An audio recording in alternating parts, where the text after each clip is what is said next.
Alright, here we go. This is going to be the last of my spirit trap and our trapping series. Again, as time wears on, I will upload random trap videos as they come to mind, or cool ones that I've discovered. Now, just like the rest of the videos, I have to warn everybody, different types of traps may be illegal in your area. Some of these traps are dangerous, can even be lethal, will cause serious injury, not only you, but also pets, like this my bubble right here. So when you're setting these and you're practicing to make them, do not leave them set up in the woods. Take them down. These are only for survival use only. So with that said, let's get into it. So this trap right here is called the feather spear trap, or feather stick trap, something like that. And what you're going to look for is you're going to look for a hog trail. This trap is actually designed almost exclusively for hogs. It's a really old design, but it can be used for other animals. Like I've talked about before, you want to upsize or downsize the size of your traps based off of the game that you're after.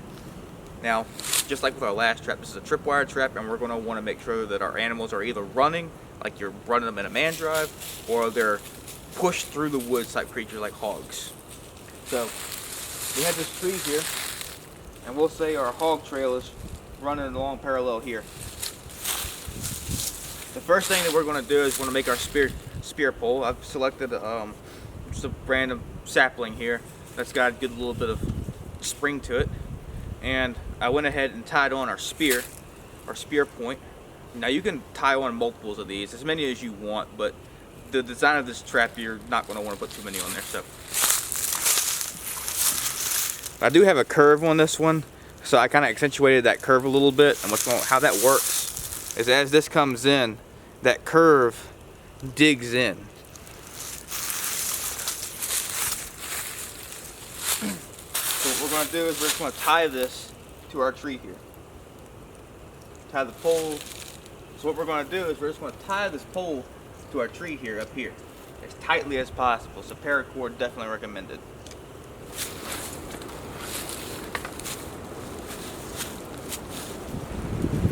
So now we got our pole tied in really well here.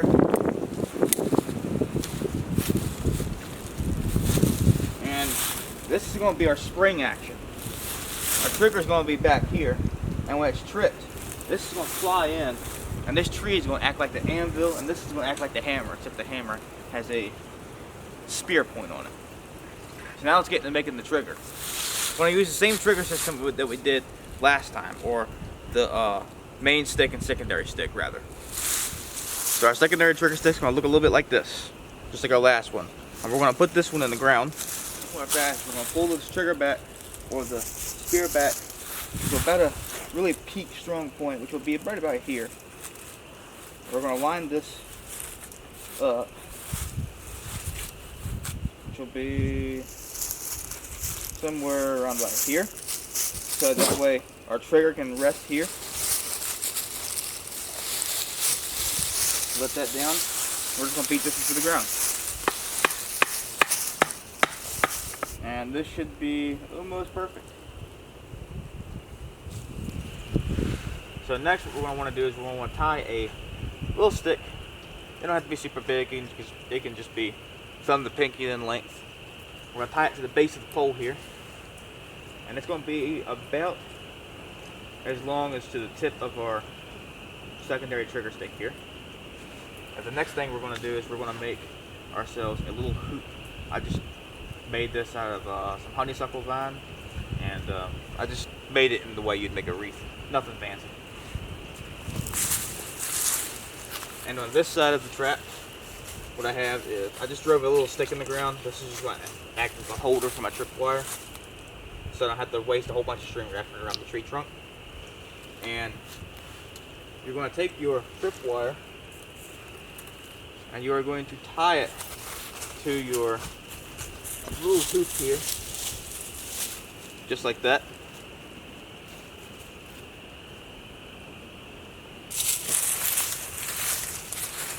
Now what we're going to do to set our trap, I went ahead and slid our loop on this stick down a little bit. You'll see why in just a moment.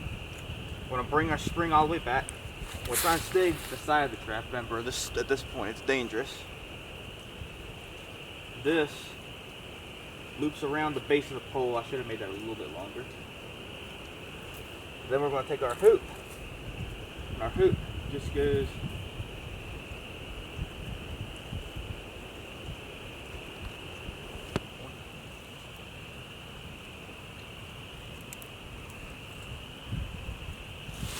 Alright, so now we got the our trap set, and I would tighten up the tripwire just a little bit so that way there's not as much slack there. But otherwise, trap set, you have your funnel point right here, so they have to go through here.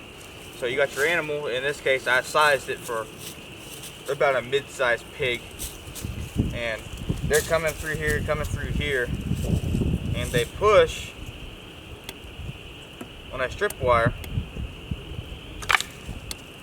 and the tree acts like a anvil. This acts like the hammer, and it will drive this stake in here really deep. And of course, the stronger spring you use, the better. Now, a blooper for when I wasn't exactly paying attention.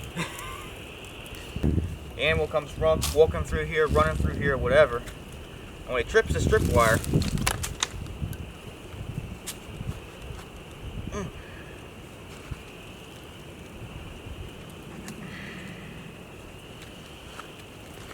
that was dumb. With that said, this is a really effective trap, and the last one I'm going to talk about in this series. I'm going to get back to doing other stuff next week. And remember, practice these traps safely. They can hurt you, and it almost did hurt me. Thank you guys for watching. Don't like, subscribe, and comment. If you haven't already, hit that bell dingling icon down below. That's on the right side of the screen. And I'll see y'all in the next video.